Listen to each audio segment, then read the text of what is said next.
Let's start. So you had 4 debates today. A lot of you are tired. I bet there are a lot of people who aren't even here because they're already sleeping. A lot of you who are here look like you had a rough day. You're wearing pajamas. You look very tired. Obviously, that's not good, but it is fair because debate tournaments are very challenging and they are very grueling.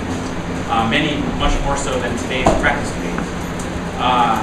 This lecture is about how to go to a debate tournament and perform at your best.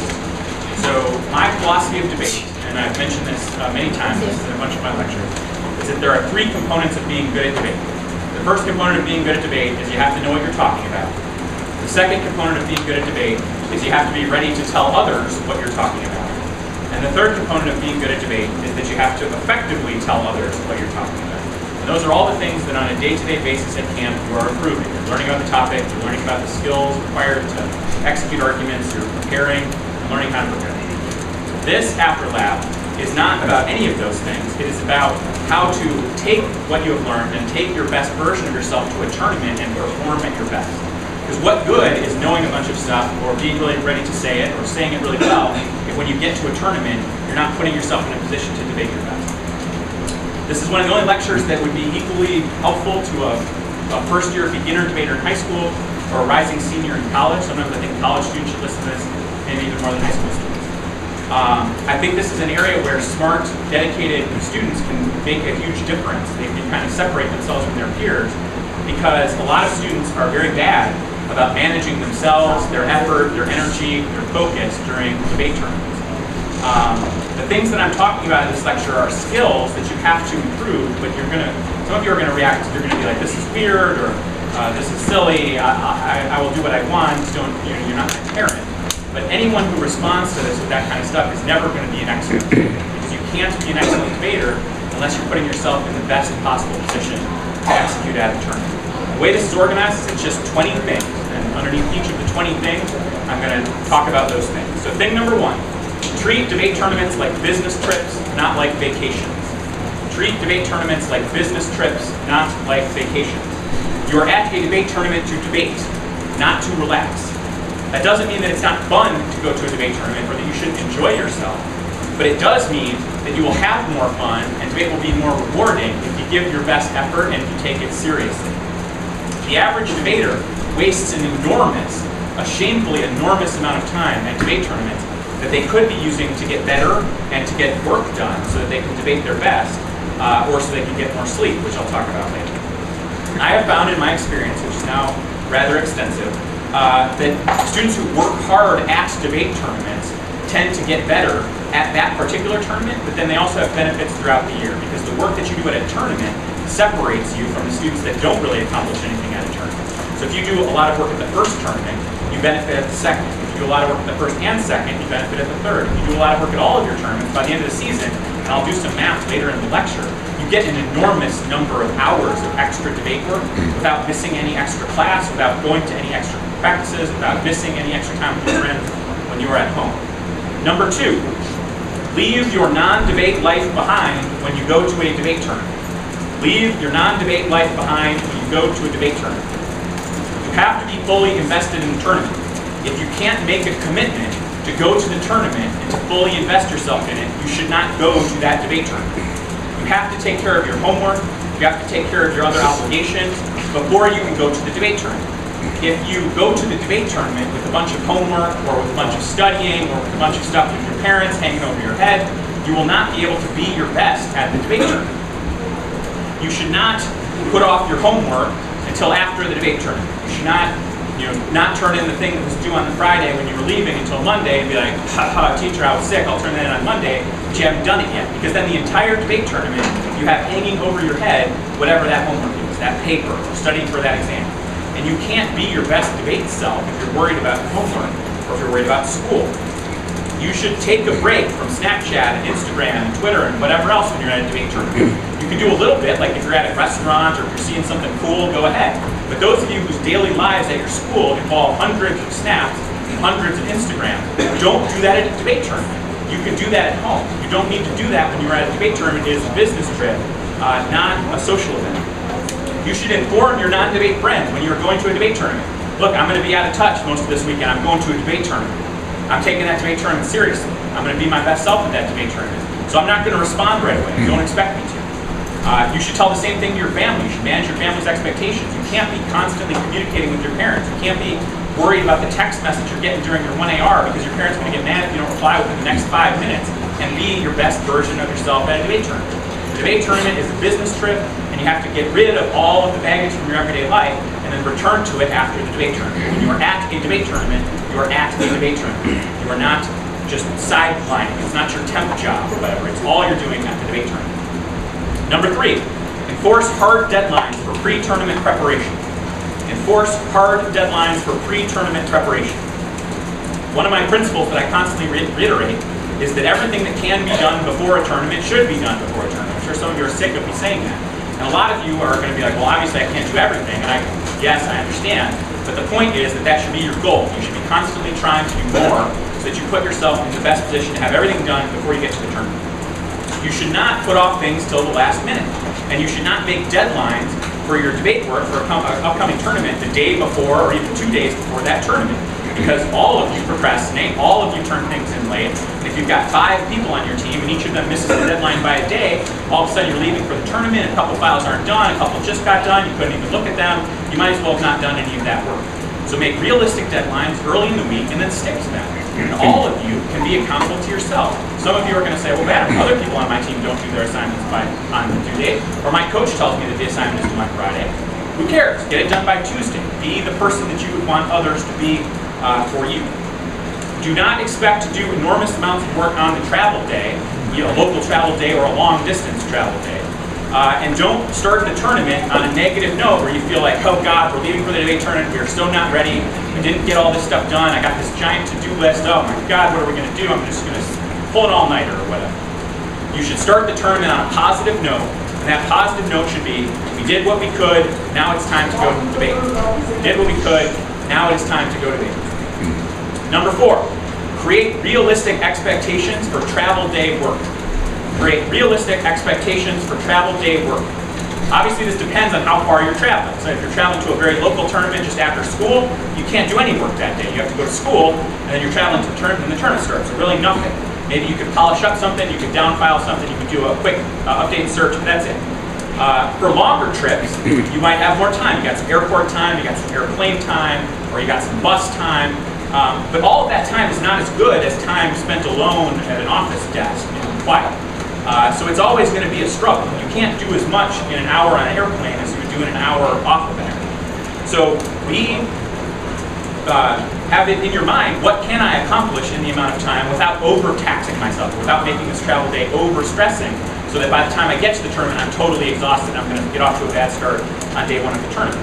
It takes effort to do this. You have to plan ahead. You have to download articles. You have to pre-cite things. You got to make a to-do list of things that don't require consistent internet access. So many students waste so much time because they get to the airport and they're like, all right, now I'm going to do my assignment, and the Wi-Fi is not very good. Well, newsflash, the Wi-Fi is not very good at the airport. It's never going to be very good at the airport. You can't guarantee that you have it. Or students get on the plane and are like, the person in front of you reclined their seat, and the Wi-Fi is not very good, and I'm tired. Yes, every single time you're on an airplane, those 3 things will be true. So you got to figure out what can I realistically do, and then make a plan. These are the things I'm going to realistically do. It's better to make a modest set of goals and then do them than to just kind of have this open-ended, like, I'm just going to crank on the plane, it's going to be awesome, I'm going to get so much done, like, I'll have a whole new act by the time I get off the airplane. No, you will not. Number 5, pre-schedule your tournament socializing. Pre-schedule your tournament socializing. The biggest thing that you all do at tournaments that waste your time is you hang out, which I still don't understand what that even means. You stand around in the hallway and you don't really talk, you just like, hey, what's up? Like, oh, they dropped conditionality. Oh, yeah, we're up 2. Oh, yeah, like, did you hear about the other debate where someone else did something, there was an outcome, arguments were involved? Oh, did you hear the story about this other person from camp? Yeah, they got in a lot of trouble. Oh, cool. Oh, the pairing's out. Let's go to the next debate, right? That's not productive time. So instead of task switching constantly between working and socializing, talk to your friends in advance if you know they're going to be at the tournament. Say, hey, let's get a meal together. Look at the tournament schedule. Hey, let's have lunch together on Saturday. It looks like there's going to be a good break. Let's get lunch together. We'll all sit down. We'll just agree we're not going to work during that time. We'll hang out. And then actually talk to them. If your response to that is like, oh my God, I would never go to a tournament because I have to see my friends, I miss them so much. There's other ways. Skype them. Call them on the phone. If you're going to an upcoming tournament, you're like, oh, I haven't seen Sahil in a while, I really miss Sahil. Why don't you just message Sahil and be like, hey Sahil, I miss you. I saw you coming to the upcoming tournament, let's talk. Right? I don't get the idea where you like go to the tournament, it's like, oh, coaches, I can't work. I have to check in with all my friends who I can communicate with all the time. I snap them 42 times a day, but we gotta see each other in person. It's like, oh, that's fair. Are you gonna have lunch together? No, we're just gonna stand awkwardly in the hallway and gossip. Why? That's not productive. That's not even fun. So if you want to have fun with your friends, schedule it. Look at the schedule. Maybe you get it the night before. You're like, hey, maybe we can talk our coaches into going out to dinner together. Or maybe there's a longer dinner break on the second day. Hey, let's get a meal during that time. Let's hang out during that time. It can be hard also for those of you who are the opposite, if you don't like socializing, to find any alone time in tournament. I have that problem. Those of you who are a little more introverted might have that problem. Schedule that as well. See, like, oh, there's going to be this longer dinner break. I'm going to intentionally tell my team, like, I'm going to bounce for that. I'm going to sit separately. I'm going to put my headphones in. I'm just going to get a little alone time, a little quiet time, so that I can rejuvenate. Like, think about those things in advance. If you have socialization needs, plan them. If you have independent, alone, like, please, everyone leave me alone time, that's my thing. Schedule that in advance. Figure out how you're going to get that. And think about, how you're going to do that. Sometimes I like go sit in a bathroom for 15 minutes because I just have to get away from you all. That's fine. Some of you just like have to talk to one of your friends. So schedule, like, hey, after round 6, after everything's done, let's go meet in the hallway and talk for 10 minutes. Okay, that's the plan. Then during the time you're with your friends or during the time that you're by yourself, you don't have to feel guilty. You planned on it. You gave yourself that time. But so many of you just are like open-ended, like I'm hanging out. What are you doing? I'm hanging out. I don't know what that is. Number 6, synchronize your life schedule to the tournament schedule. Synchronize your life schedule to the tournament schedule. This is very helpful generally, but sometimes that can be difficult. But it's especially important in the weeks leading up to tournaments you care a lot about. When you sleep and when you work are things that your body gets used to. And a lot of times they're different than the demands of a tournament. This is especially hard when you change time zones. Those of you on the West Coast know how hard it is to get ready and debate in the morning. Those of you on the East Coast, if you travel west, by the last debate at night, you're just like, I should be sleeping. This is impossible. It's much harder for the West Coast people because teenagers tend to be more nocturnal. But it's hard. Anytime you switch time zones, that's hard. It takes something out of it. What you should do is you should figure out what time in your local time, so you have to do the math if you're traveling time zones, you will need to be debating. So will you need to be debating at 6 to 8 a.m. your local time? Maybe that's something where you're normally sleeping or you're just getting to school. Or maybe you need to debate at 11 to 1 a.m. your local time. Well, that means that you got to stay up and you got to do some work between those hours so that you can train your body. This is a time to be working. This is a time to be focused, not a time to be doing something else. There are a couple of good examples. If you are used to having a commute in the morning, at Woodward we have this problem because a lot of our students come from long distances. Students who are used to a long commute suck in the morning at debate tournaments when there's not a long commute because they are used to getting up, taking a shower, maybe having a quick bite to eat, getting dressed, and then having an hour or 45 minutes to just sit with their own thoughts. They're in a car, they're in a subway, they're in a bus. And they're not ready for the world, for school, until that hour is up, or until that 45 minutes is up. If that's you, you've got to change that. You've got to not commute the week before the tournament, or you've got to commute but do some stuff during the commute that's like high energy, high focus, like do math problems, or cut debate cards or whatever. Do something that gets your brain thinking, during this time, I need to be ready to debate, because at a tournament, you're going to have to be ready to debate. If you're used to at school just sort of sleepwalking or snoozing for your first couple of classes, you can't do that at debate tournament. Because if you're used to in the morning, like, all right, I'll show up and then I sit down and I'm sort of paying attention, it's very relaxed, I kind of work my way into the day, that means you've lost round 1 in the morning. Sometimes you even lost round 2. You weren't your best at round 1 and round 2. So you have to change that. Even if you hate class number 1 and class number 2, show up for class number 1 and class number 2 and be like, class number 1 and class number 2 are my big rivals in debate, I'm going to crush them. I'm going to have 100% focus during those classes. I'm going to volunteer for everything. I'm going to put myself out there. I'm going to try to make mistakes so that I'm feeling all that pressure that I'm going to feel at a debate tournament. If you always take a nap when you come home from school and then wake up later and do your homework, there's going to be a chunk of time where your body is like, please put me to sleep. I'm done. I need a break. Okay? If that coincides with a round at a tournament, do you think you're going to debate well in that round? No, you're going to debate terribly in that round. So don't do that. Synchronize so that you're not sleeping when you're going to have to be debating. If you always watch TV at night and you like are used to having a wind down period, like 2 hours of watching Netflix or watching television or whatever, you're not going to be able to fall asleep at a debate tournament because you're used to watching 2 hours of television. So the debate tournament is a little bit later, you're wired, and then you turn on the television, like, all right, time to watch 2 hours of television. And if you watch the first 30 minutes and you're like, I'm going to be responsible, I'm going to go to bed, you turn off the TV and you lay down, and your body's like, where's the rest of my TV? Where's the other hour and a half? What's going on? Or where's my video game? Feed me. Entertain me, right? And if you do that, then you're not ready to be your best at the debate tournament. And obviously this requires life change. Some of you are going to be like, Batterman, I'm not changing my life to do better at debate. And that's fine. But some of you, I know, have really aspirations of greatness. You want to be a great debater. You want to be excellent. Whether you want to win or just you want to be the best version of yourself. And that requires you to sacrifice. It requires you to plan to do your best job. It requires you to make those changes, at least in the run-up to tournaments you care a lot about, so that your body and your mind are ready to be their best at a debate tournament. Number 7, use meditation and visualization to practice mindfulness and focus. Use meditation and visualization to practice mindfulness and focus. Meditation is great. There are a bunch of apps. Headspace is my favorite. That's the one that I use. But you can use meditation for a variety of purposes. You can use it to reduce stress, to improve focus, to improve concentration, to control your anger, to enhance your mindset, all sorts of things. And there are a lot of really excellent studies about the benefits of meditation. There are many now professional sports teams which have incorporated meditation into their training regimen for their players. So the Chicago Cubs, the Cleveland Cavaliers, the Golden State Warriors, a lot of these teams have utilized meditation as a training tool for their athletes. We use this at Woodward. We do meditation at the beginning of almost every practice. It should be part of your daily routine. And it's weird at first, and it takes some getting used to. Some people latch on immediately, and they're like, wow, this is really cool. Others are like, whoa, this is weird. I'm feeling so many feelings. But if you kind of get over the initial hump, it can make a huge difference. You can figure out what your issue is. So if you have trouble with attention or with maintaining focus, do the packs that are useful for that. Do the exercises that are useful for that. If you have trouble with stress and anxiety management, do the packs for that. And it just sort of helps you ground yourself. You're training your mind to deal with the stressful situations that are going to arise at a debate tournament.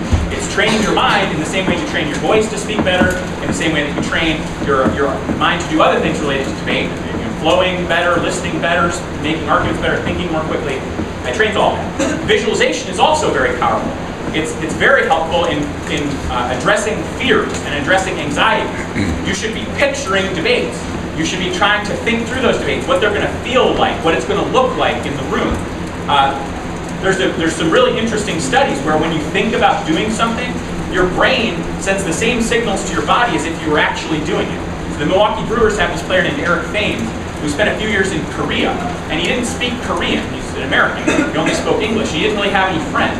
And he was sort of washed out of the major leagues. He signed with the Korean baseball team, and he had a lot of time on his hands. So he started doing meditation, he started doing visualization, he started getting into all of that.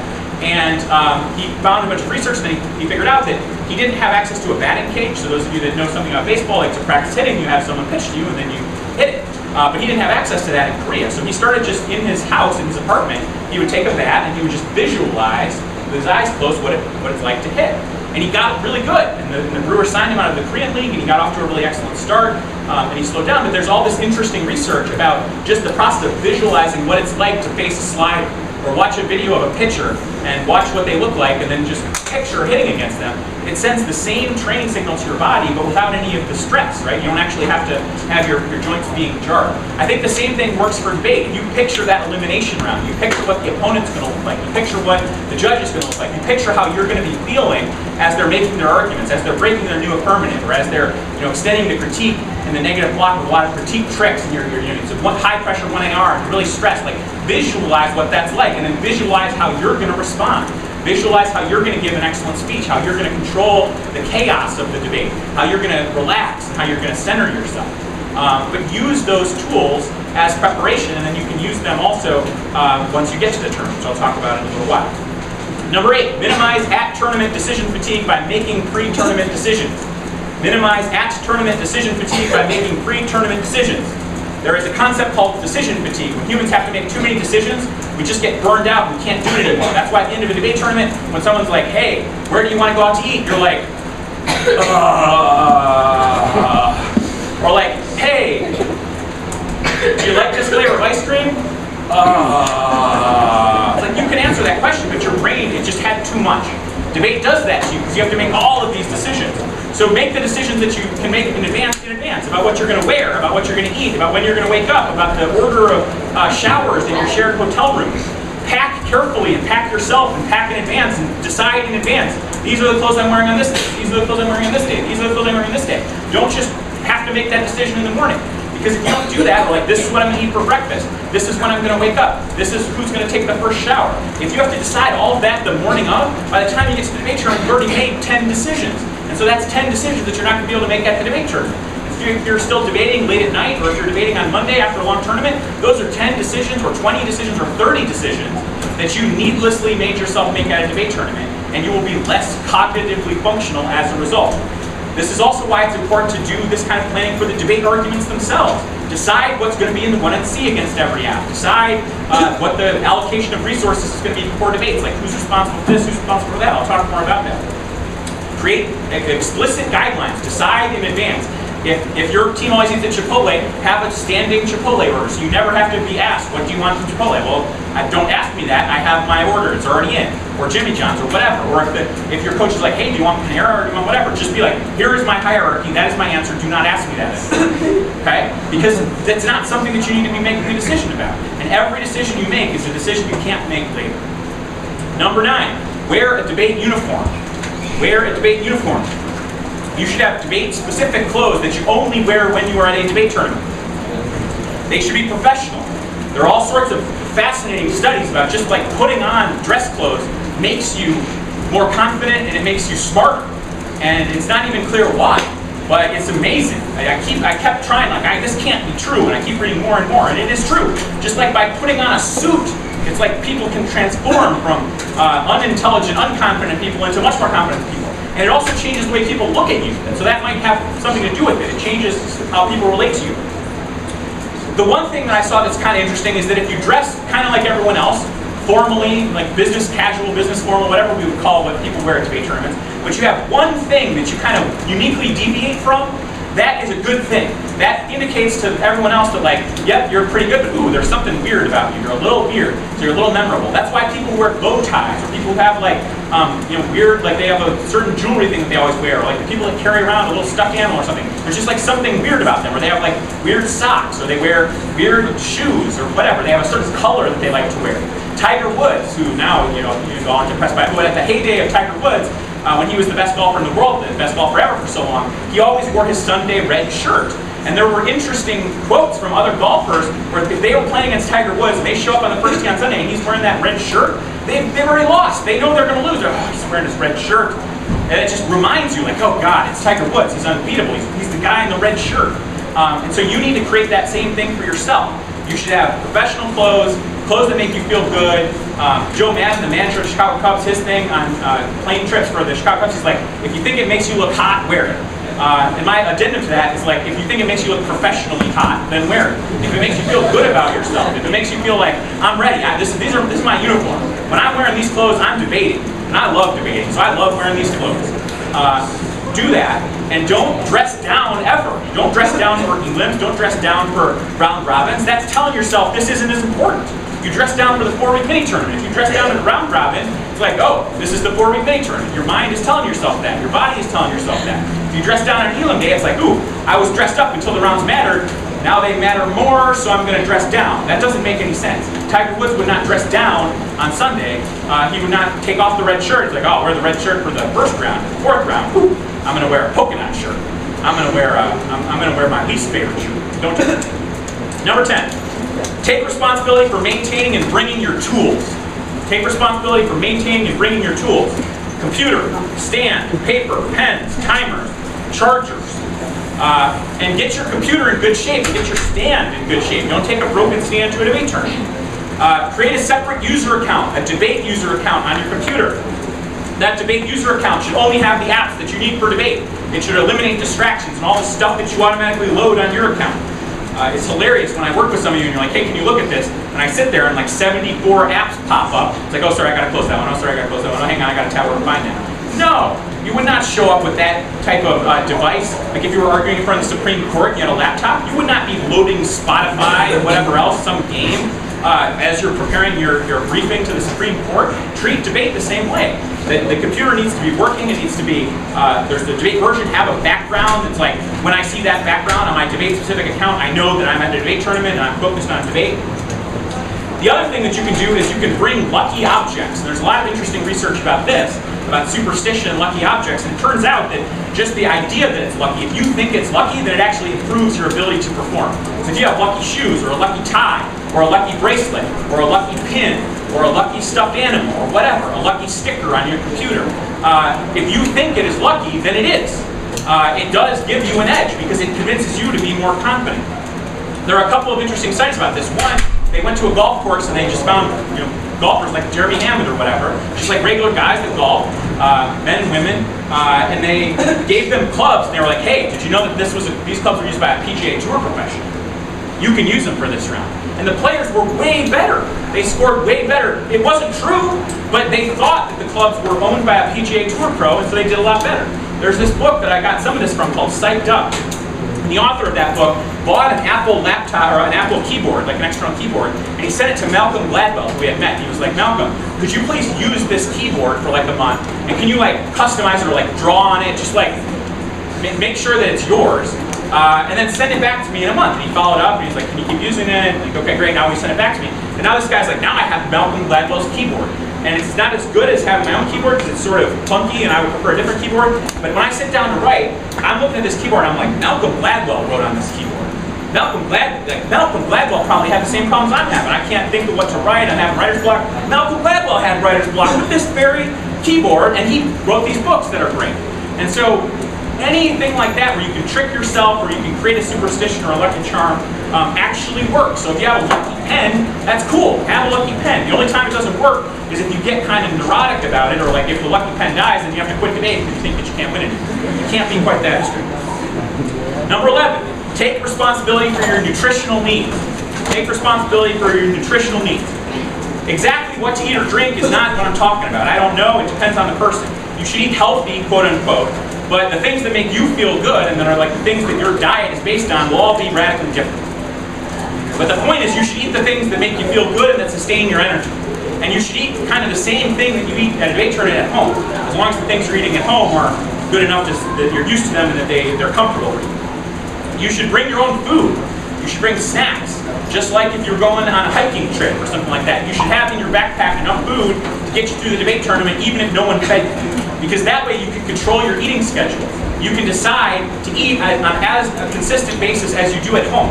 So that's one of the problems with debate tournaments. Sometimes lunch is at like 4 p.m. Or if you're traveling time zones, it's at like 8 a.m. or something like that. Or it's at 10 a.m. You're not used to 10 or you're not used to 1:30 or whatever. And so your body just gets out of whack. There's a really interesting study about the Israeli parole board.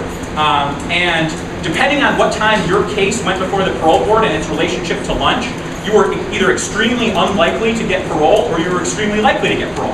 So in the morning, like early cases in the morning, you're pretty likely to get paroled. As we start getting closer to lunch, not as likely. Right before lunch, it's like you have no chance. They're just in a hurry.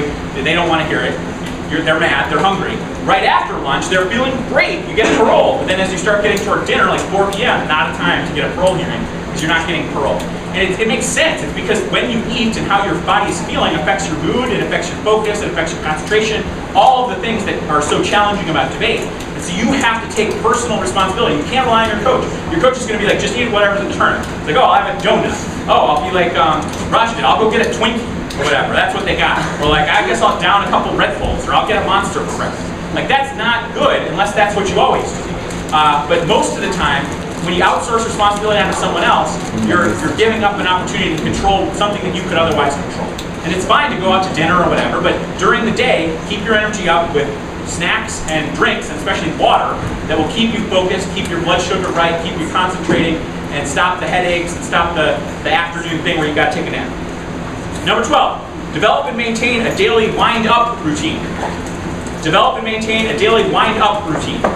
Do the same thing every morning at a debate tournament.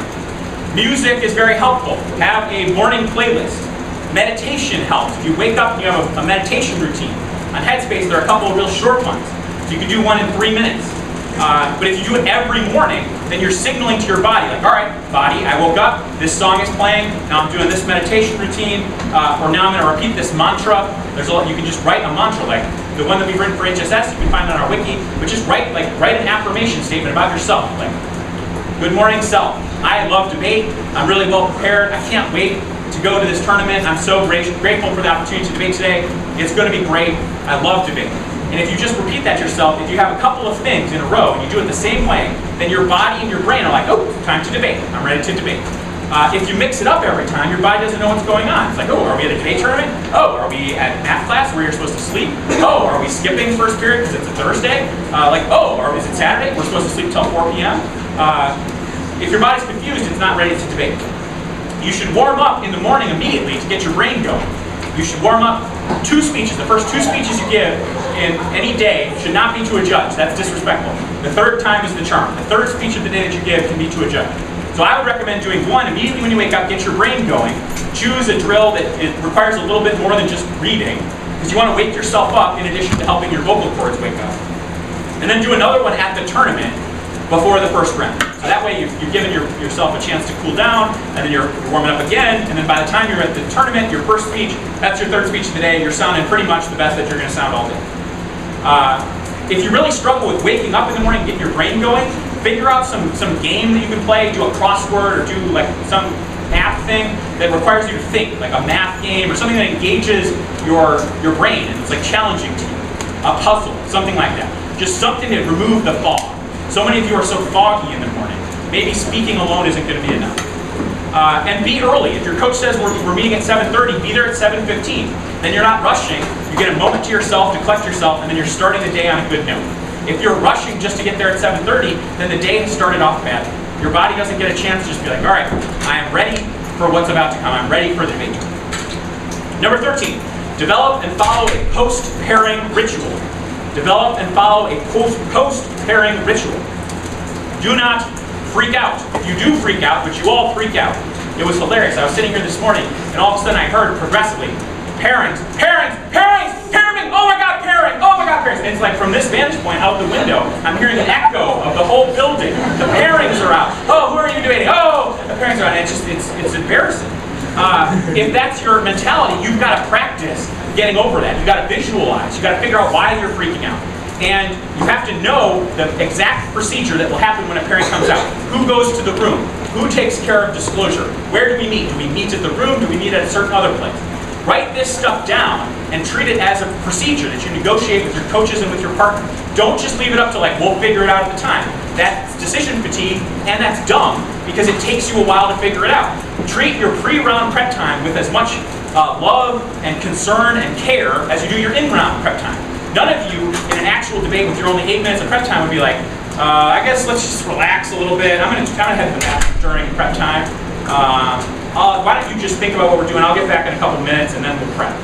Of course not. That sounds ridiculous. But you have a limited amount of prep time before a debate too. So if you're going to the bathroom or you're just chatting or you're doing whatever it is that you do, I don't even understand what you do, then you're not working. You're not treating that limited, scarce time with the care that it deserves. Work on that process, and after every tournament, have a meeting with your partner and your coach, if you have a coach that's an argument coach, and talk about your process. How did it work? How did it fail? I'm very critical of myself, but there was a round, Arjun ended up winning, and Arjun and Alana were in the semifinals of our state tournament, and they had this debate, and it was against like a team that was not top one. We were going to go for the Cap K, and it doesn't really matter the story, but the pre-round was too complicated, and the pre-round did not give Arjun enough time to just collect himself, and I still feel bad about that. And so I have made changes to the way that we're going to pre-round coach because of that particular debate. And there have been other ones in the past, that's just the most recent one. But you should see like what worked, what didn't work. Like maybe the 2A, it's like the 2A should go disclose, but maybe the 1A should go disclose so the 2A can do something else. Or maybe we shouldn't meet in the room because we like to talk or we like quiet, so we don't want to get to the room. Or maybe we tend not to meet in the room, but then by the time we get to the room, the other team has established dominance in the room, they've taken the best spot, and we feel like we're coming into their territory, so we don't like that. But there's no perfect answer, and not every team should have the same process, but you should have one, and you should talk about it and be honest, and that should all be decided before the tournament. No decision like that should be happening before the tournament. It should never be like, hey, so who's going to go to the room? Who's going to disclose? What app are we even reading? What are you going to do? Well, I guess I'm going to wander over there because I have a friend. That's not a good process.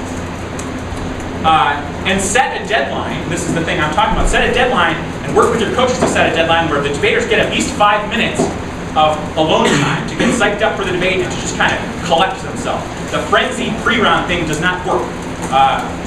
It just does not work. And if you are on a team that has the super frenzy pre-round, it's fine if it's super frenzied and then you get a little time, but it's bad if the frenzy continues right up until the start time or after. That is just not productive, and you need to work with your coaches and your partner and your other teammates to make sure that doesn't happen. Number 14, develop and maintain a pre-round routine. Develop and maintain a pre-round routine. Rituals are important. LeBron James, for example, before every game after the national anthem, he goes 3-3-0 with his fingers, which is the area code for Akron. He gives a unique handshake or fist bump to everyone on his team. He's got 14 different ones. He asks the referee to hand him the game ball, and he touches it or massages it, and then he does that thing with the chalk dust. And he just does the exact same thing every time. And some people are like, that's super annoying, and in some ways it is, but it doesn't. The thing doesn't matter. It's just that you have to have something. And the only time you ever do that thing is right before the debate. And it shouldn't be super long. It can't be as long as LeBron. That's ridiculous. But for a debate, if you had a certain number, you could just do that number. You can think about something. You can repeat in your head a mantra. I like this thing. This is supposed to calm you down. I don't know if it works, but if you think it does, then it does. You could stand up. You could stretch. You could have a certain thing that you do with your partner, a handshake, or you could just talk to each other and say the same thing every time. It's like, hey, this is fun. You know it is.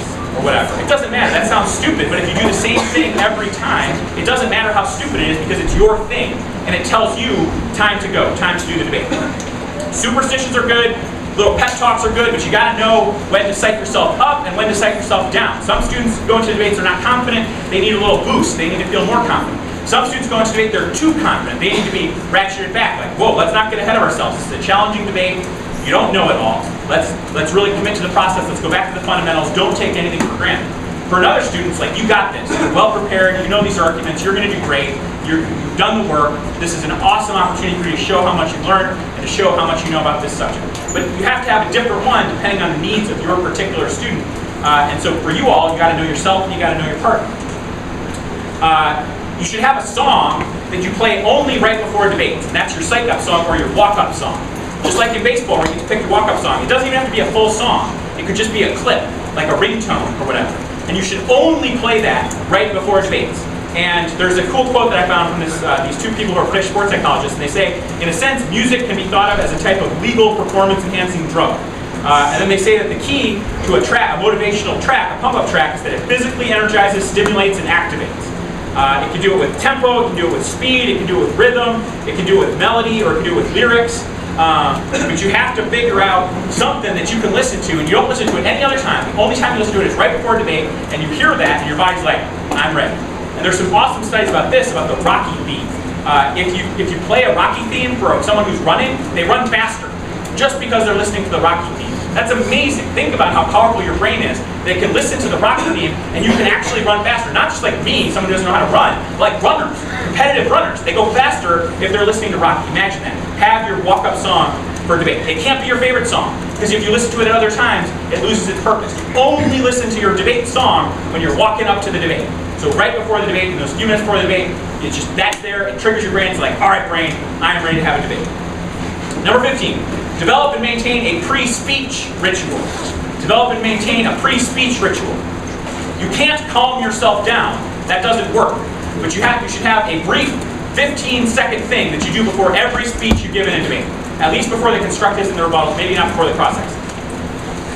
The best thing is this idea called centering. And there are 7 steps to centering.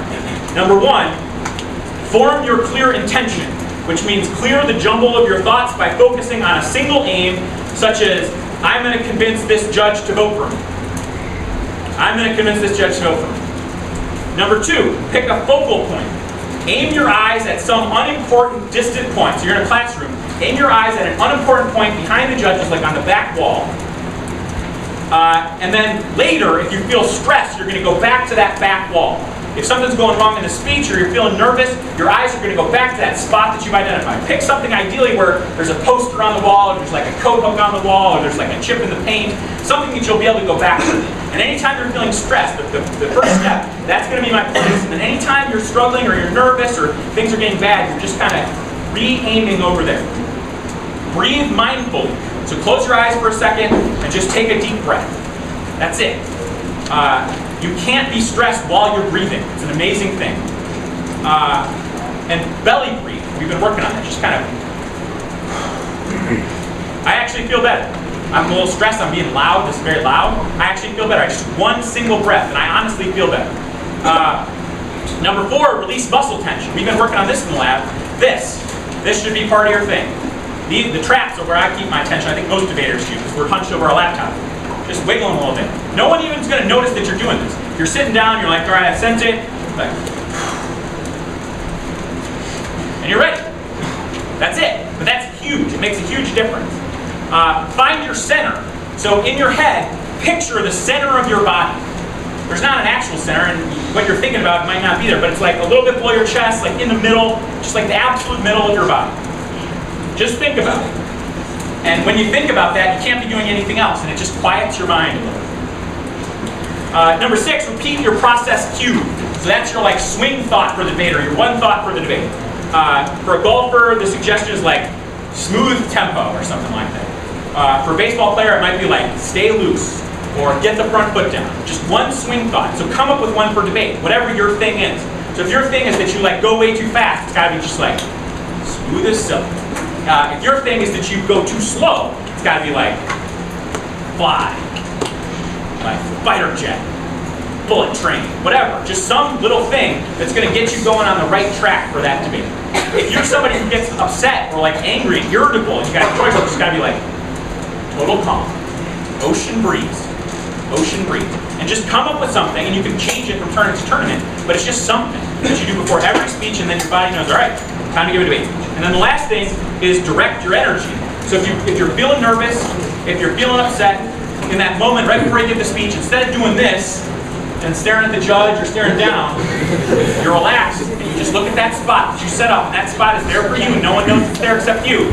And that spot's going to take all the bad energy away. You're just like, there you go, spot, take it. All right, now I'm ready. My bad energy went over there. And it works. And a lot of professional sports teams are doing stuff like this. If you watch the Chicago Cubs bat, almost every Chicago Cub player, if they keep a close-up on the batter while they're hitting, they close their eyes. And no one notices, but they all do the thing every time.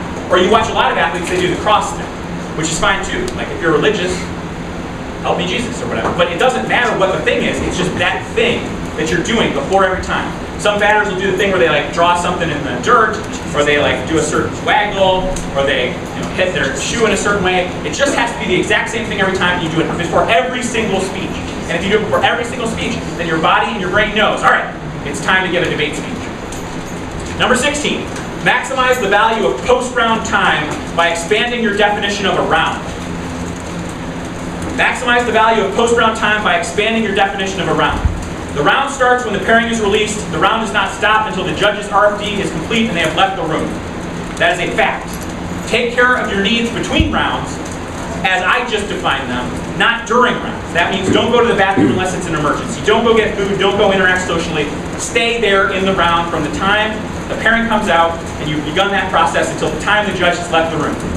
You should not relax after the 2 AR. That is free work time. You should use the decision time to write blocks, to downfile evidence, to organize your materials, to check some things off the to-do list that you've got of small projects that you got to do out throughout the tournament. You can cut a couple of cards. If the average decision time is 20 minutes, that means in a single day, you get an hour and a half. That means over the course of a tournament, you get 3 hours even if you don't clear. And that means that over the course of the season, how many hours is that? How many tournaments do you go to? 10? 30. 30 hours of debate work for free. That doesn't require you to miss out on anything. It doesn't require you to go to an extra tournament or to go to an extra practice or to miss any school. It is free work time. And you all throw it away every time. You're like, oh, I could have an hour and a half today? Nah, I'll just talk to my friends and then I'll stay up super late tonight. No.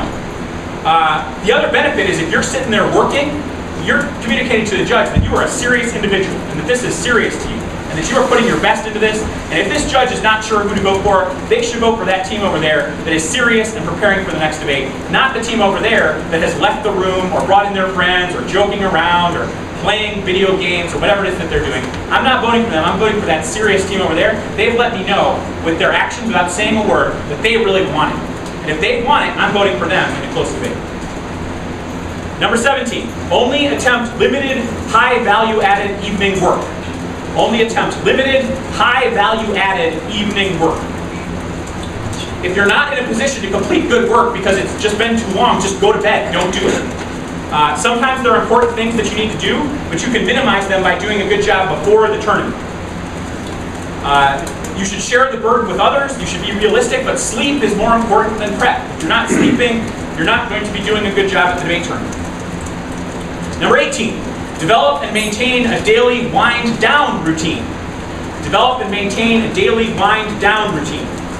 Meditation is great. Journaling is great. Just kind of write down your frustrations. Read something, non-debate, a book or whatever. Do a little basic exercise in the room. But make it a ritual that signals to yourself, like, all right, I'm going to have to wind down. Because it is hard to wind down after a debate tournament. It is stressful. You're buzzing with energy. And it's really hard to convince yourself, all right, now it's time to sleep. You can't go from like full throttle debate to sleeping instantly. So figuring out ways to get to sleep earlier is super valuable. Number 19, sleep as much and as well as you can. Sleep as much and as well as you can. You must sleep and you must fight for your sleep. Sleeping in a hotel is incredibly hard. There are entire books and blogs dedicated to helping business travelers sleep in hotels. It is not easy. You should read those articles. You should work with the other people in your room to pre-negotiate some rules about lights out and about who's sleeping with who, about when we're waking up, and about what the process is.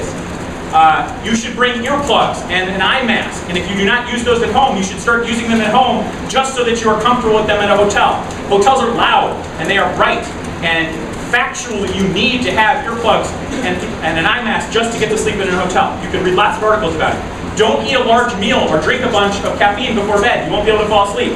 Don't do debate work in your bed. That's communicating to your brain that this is a workspace, not a bed for sleeping. Download and use a white noise app. Those help cancel out the noise of a hotel. And have that decompression routine that helps you put yourself in a position to go to bed. Number 20, plan and follow through on post-tournament commitments. Plan and follow through on post-tournament commitments. Before you leave for a debate tournament, explicitly and concretely plan the 2 to 3 days after the debate tournament. And be realistic about how much extra sleep you will need, how much homework you have to do, how many makeup tests you have to take, and how much time you just need to yourself, how much off time you need. Do not immediately start debate work again, because you'll burn out, or you're going to get too far behind in your other obligations, such that your life becomes a disaster and you can't debate. Be realistic about what your energy level is going to be like. And give yourself a reasonable break so that by the time you are ready to go to your next debate tournament, you're re-energized, you're doing well in school, and you can go through the pre-tournament routine for the next one and start this whole 20-step process all over again. But don't leave this open-ended. Don't be like, I'll figure this out when I get back, because it'll be hanging over your head the whole time. And by the time you get back from the debate tournament, you're in a compromised state. You're exhausted. If you did well, you feel great, but you feel great because you gave everything you had. You've got nothing left. You can't write a paper on the plane on the way home. You can't do 2 tests the next day. And if you have not planned, then you're going to make excuses for your teacher. You're like, I'm a debater, I can never make up my test, it's so hard. Oh, woe is me. And then the teacher's going to be like, well, I guess then you shouldn't be debating because you're not handling the class right. We deal with that at Woodward all the time. So plan it out in advance, write it down, and then when you get back from the tournament, you have your piece of paper or you have your document, it's like, here's what I'm doing for the next 3 days, and then do it, even if you don't want to. Even if it's hard, even if you're not feeling your best, just do it, because it is the price of getting to debate. And if you don't take care of your non-debate life, you don't get to debate. And if you love debate, you have to do it as a means to the end of getting to love debate. All right? It is 10:53. That was an awesome lecture. You should not clap, but you should go to bed, and the next debate tournament you go to, you should be the best version of yourself at that debate tournament. Good night, and I will see you tomorrow. Thank you.